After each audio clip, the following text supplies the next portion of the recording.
Hi, I'm Lee Leachman, and we're here in Fort Collins, Colorado.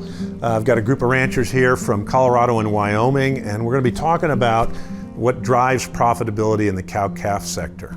If we think about the cattle industry over the last 50 years and the changes we've seen in the industry genetically, the seed stock industry has largely pursued more growth and more carcass traits. We've made cattle substantially bigger, we've made them grow faster, but I'm not really sure we've made them more profitable for the cow-calf sector. And so we really have to think about how this selection for growth is impacting those cows. And we really need to think about the fact that the trends within the breeds and within the breeders is to select for more and more growth and more carcass. And so I think it could present some problems. And the question that I like to ask ranchers, and that we're really going to discuss here today, is if we continue to select for more growth rate and more carcass traits, is that really going to improve the profitability of a commercial cow herd? And so we've got 6 guys here that are friends of ours and customers of ours from here in northern Colorado and Wyoming. And we just have asked them to come in today and talk with us about what the drivers are in their cow herds and what they see as being important going forward. So thank you guys for coming today. And we'll just maybe start out with the key kind of question, which is, what is the most important thing to profitability in your cow-calf operation selling calves at weaning time? Look, I think to start with, we got to figure out how to keep tabs on our input costs. Because if we don't control that, we don't control necessarily what the out cost is going to be. So profitability starts with making sure we have cows that don't cost us too much. How we control cost. I think a live calf is very important in our situation. We need calves that can get up and go. Cows don't have trouble with them, and I think that's super important in our program. I think with my experience, the feed costs and labor are 2 of the biggest costs on a ranch. And so the systems you have in place dictate those costs, and you can really improve them by designing systems that have that in mind. Don't require extra labor or extra feed, right? Obviously one of the drivers is how much output you have, right? We kind of skipped over that one, but obviously growth rate and the value of that calf. We talked about cow cost and how much does that cow eat. Not something we've been able to measure historically, but now we can, and that's an interesting thing to look at. And then the reproduction stuff, which we hit on, does that calf, because when I think of reproduction, I think it's like, unless the calf's alive at weaning, there really wasn't reproduction, because there wasn't a live calf event, right?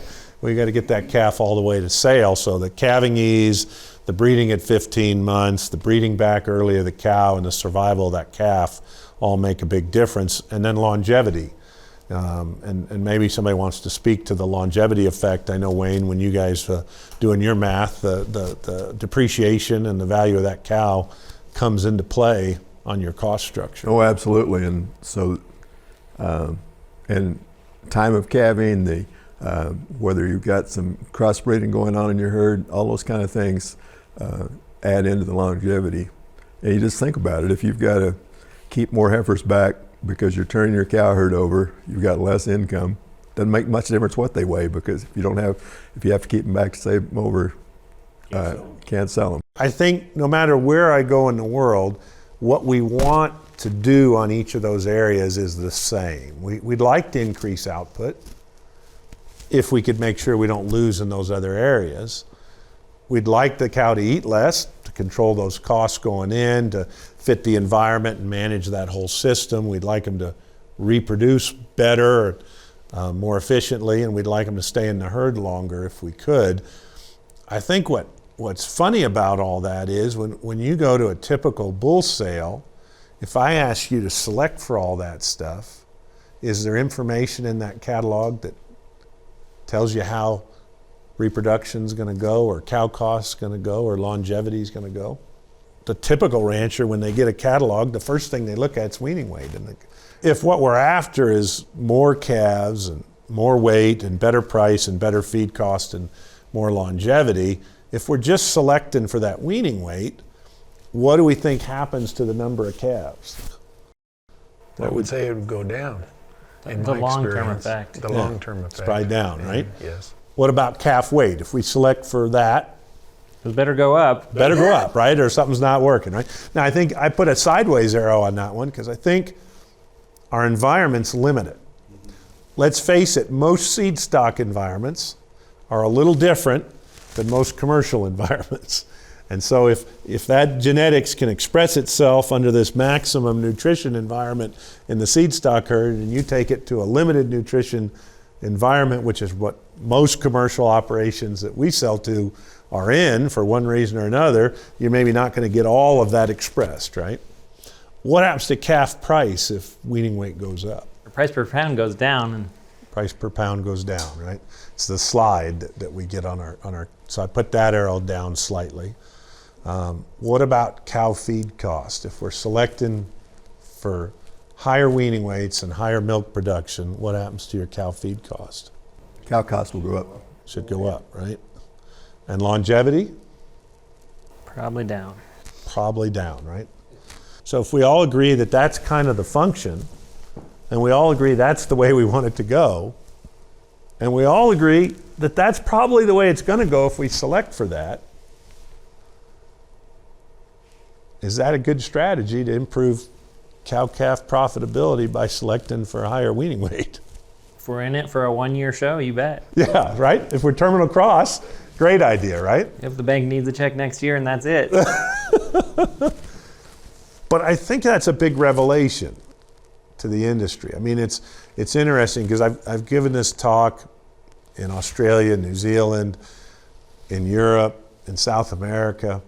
It's all the same. I mean, we've all been guilty of seeing these seed stock animals that grow like crazy, and we say, well, that's what I want. I want my cattle to grow like crazy and have heavy weights. And we go buy those genetics, and this is what happens, and we scratch our head. We know single trait selection doesn't work because single trait selection ignores everything else. Indexes are good because they look at multiple traits, but if you use an index that doesn't look at all the traits, you can have trouble. Okay? So when we look at this cow-calf function, we have an index called dollar ranch that's part of the dollar profit. It looks at everything in this model. Okay? So the only thing that's going to hurt us on that if we chase dollar ranch too far is if there's something that drives profitability that we're not measuring. Okay?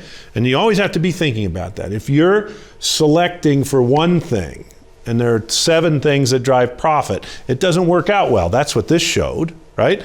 Now, if you're selecting for all these at the same time, it works out better, but you still have to always be asking yourself, did I leave something out? And if we only have to think about competing species, and even in the cattle industry and the dairy model, the chicken guys, they made a lot of selection pressure. They actually made the chickens grow so fast their legs wouldn't support them. That wasn't in their model, right? Big oops, right?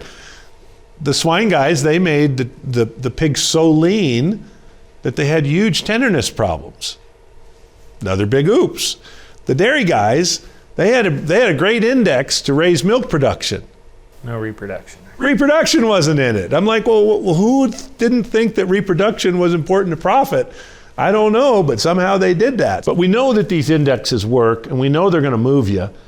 This is one of my favorite graphics. This shows chicken production from the 1950s compared to the 2001, and you see how much faster chickens grow today than they used to, but they made that selection without increasing dry matter intake. Basically, these chickens at the bottom ate the same per day as the chickens on the top. They actually reduced the feed conversion by 1/3. Okay? Chickens at the top converted 2.6 to 1. These chickens are at 1.8 to 1. Today, they're more like 1.3 to 1.5 to 1. You know, and they've made this huge selection progress on that. Not something we've done in cattle. So we know that the indexes work. That's why when we go to sell our bulls, instead of just having the basic EPDs that most people have, we run these 3 indexes. The dollar ranch index, profit from birth through weaning, includes the fertility and milk and growth and cow feed intake that we've been talking about today. And as we see it today, when we look out in the industry, it's the only index that's out there today that'll select for that profitability from birth through weaning, looking at all those factors we talked about. We've got another index, dollar feeder, which is profit from weaning to harvest. There's lots of indexes in the industry that look like dollar feeder. Simmental has one called the terminal index. Angus has one called dollar beef. Dollar beef is a terminal index. It's looking at feed conversion and carcass value and carcass weight, and it's going to make cattle grow faster and get bigger and heavier and leaner. And then we have the dollar profit where we put them together. It's really just both parts put together. It's the one number, as you said, Randy, that predicts your bottom line. If you're a customer and you're coming to us and you're going to sell the calves at weaning, you can select just on dollar ranch, but your steers won't be as valuable. If you select just for dollar feeder, the cows don't work. Some of the old cattle, I mean, those of us that study bloodlines, if we go back and say, here's a great maternal bull, here's a bull, the daughters lasted forever and we really liked them. When you look up their dollar ranch, they're all really high. They might have been born a long time ago. Their growth and carcass EPDs by modern standards look bad. None of us would go to a bull sale and buy them, but their daughters were great cows. Okay? Now we go to a bull sale and we buy this big growthy bull. He makes lousy cows. It wrecks our business. And I think because you have that data, I mean, those of us that have used it a lot, we start to say, wow, this is really helping us avoid those bulls that created those daughters that just didn't work at all for us.